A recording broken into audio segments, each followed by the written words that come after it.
पूर्ण ब्रह्म परमेश्वर बंदी छोड़ सद्गुरु संत रामपाल जी महाराज जी की जय हो।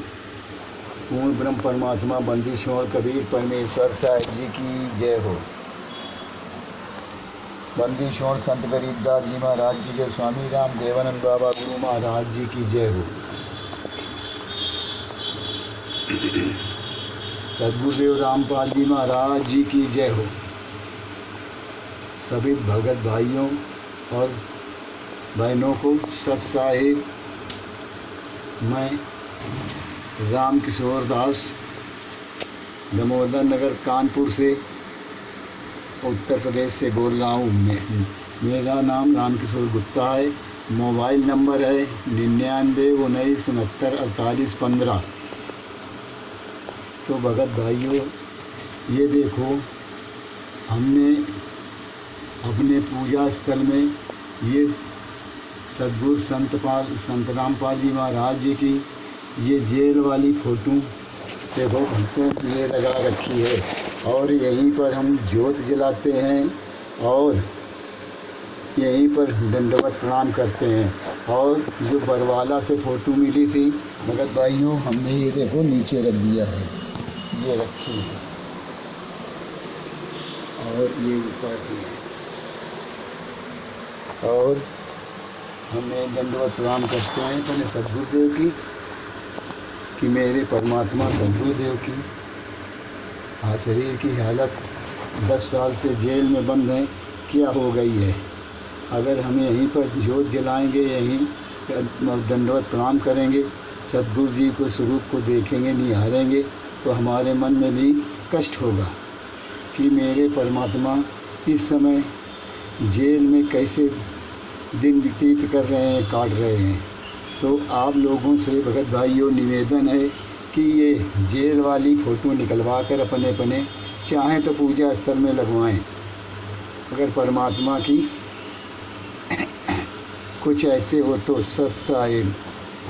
और ये भगत भाइयों देखो, ज्ञान अमृत एवं षड्यंत्र का 20 पुस्तक है, और इस पुस्तक में छुड़ानी धाम से करौथा आश्रम कांड से लेकर बरवाला के का कांड पूरा मैं 429/30/2014 का है, सब दर्ज है। और सत्य दर्ज है कि परमात्मा को कैसे जेल में कैसे ये बरवाला कांड कराया गया और कैसे परमात्मा हमारे जेल में गए।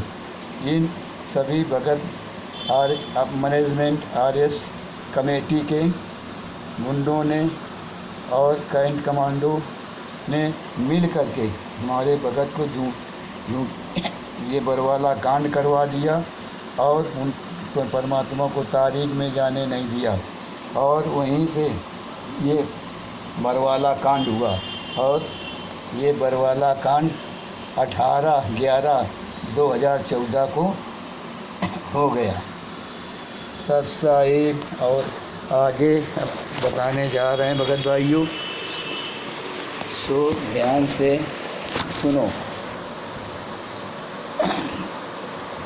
दिनांक 17/11/2017 को प्रथम FIR संत रामपाल जी के विरुद्ध सरकारी कार्य में बाधा पहुंचाने हेतु दर्ज हुई।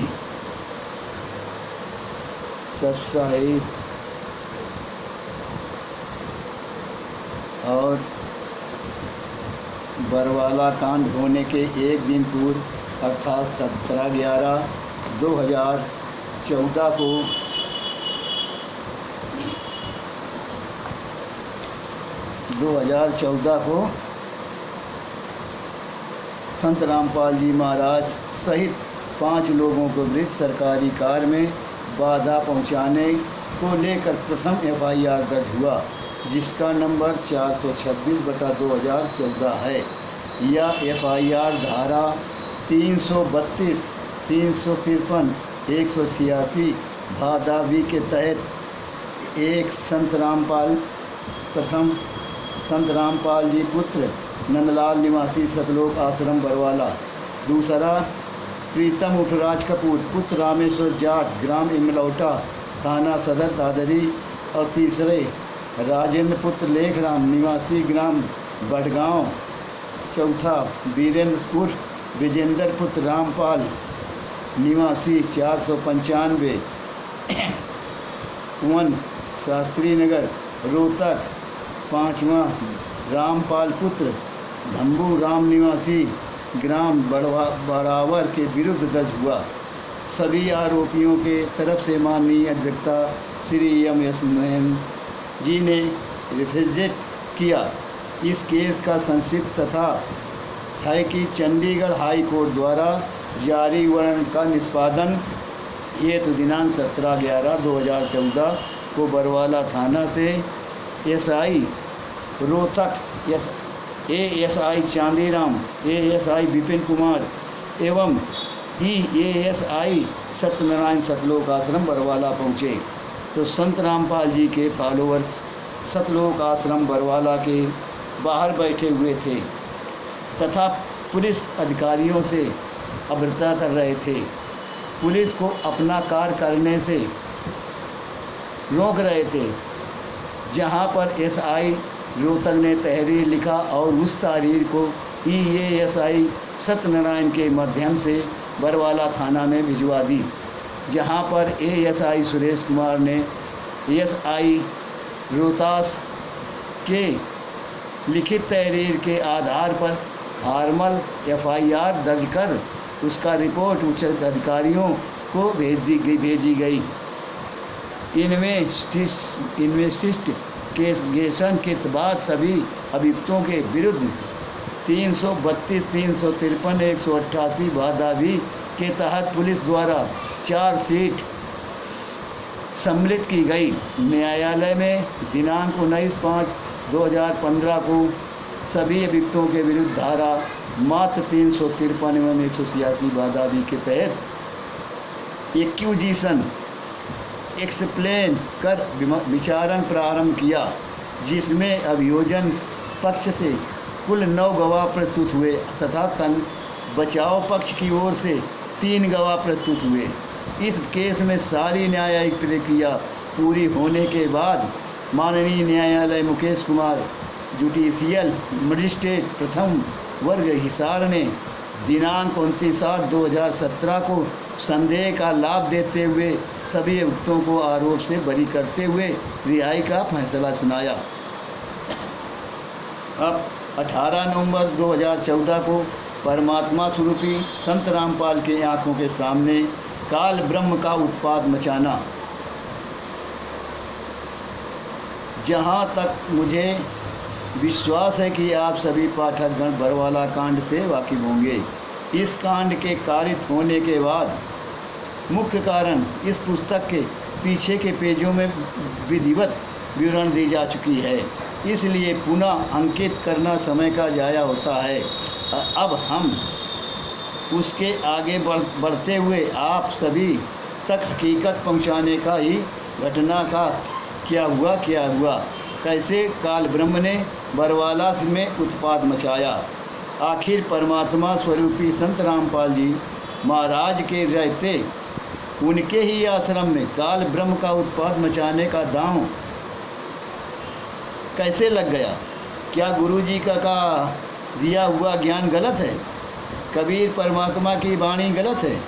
उक्त तथ्यों पर विचार करते हुए अनेकों दर्ज FIR के संबंध में क्या क्या न्यायिक प्रक्रियाएं हुई और क्या हो रही हैं, कितने केस अभी गुरुजी के विरुद्ध लंबित हैं, कितने केसों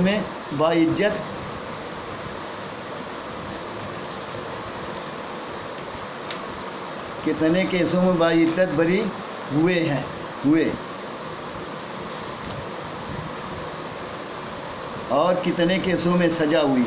संज्ञा के खिलाफ अपील आज दाखिल हुई है या नहीं? यदि अपील दाखिल है तो उसमें कौन सा स्टेज लंबित है, संबंध में रखने का प्रयास किया हूँ।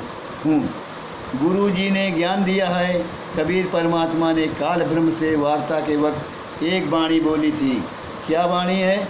जो जान मेरी शरण आना, काल लगे ना तेरा बयाना। जो जन शरण मेरी है आना, काल लगे ना तेरा बयाना। तो कबीर परमात्मा ने उक्त वाणी में समझाना चाहते हैं कि जो कोई भी पूर्ण आत्मा अपने सद्गुरु के शरण में है और उनकी मर्यादा के अधीन रहते हुए उनसे प्राप्त सत भक्ति करता है तो उस पर कभी भी काल का कोई प्रभाव नहीं चलता और ना ही बाना अर्थात दांव लगता है। हमारे सद्गुरुदेव जी नित्य नियम में हम सभी पूर्ण आत्माओं को हर रोज़ एक वाणी बुलवाते हैं कि सतगुरु जो चाहे सो करही, 14 कोटि दूत यमद रही। भावार्थ है कि यदि कोई पूर्ण आत्मा सद्गुरु के मर्यादा के में रहकर सद्गुरुदेव के दिए गए सतनाम मंत्र या 14 करोड़ इकट्ठे यम के दूत सामने भी आ जाएं तो सतनाम मंत्र के आगे एक बार के जप से वे यम के दूत डर कर भाग जाएंगे। इतनी ताकत है उस सतनाम मंत्र में। गुरु जी के यह तक बताए हैं कि यमदूत की कौन कहे यदि काल ब्रह्म भी सामने आ जाए तो इस मंत्र के आगे मात्र एक बार जब से काल ब्रह्म बदवास होकर डर कर भाग जाता है। तो सद्गुरुदेव के दिए गए उपरोक्त ज्ञान से तनिक भी गलत होने का गुंजाइश नहीं है, मगर उपरोक्त वाणियाँ तभी सत्य सिद्ध होगा जब सद्गुरुदेव की मर्यादा निभाई जाएगी।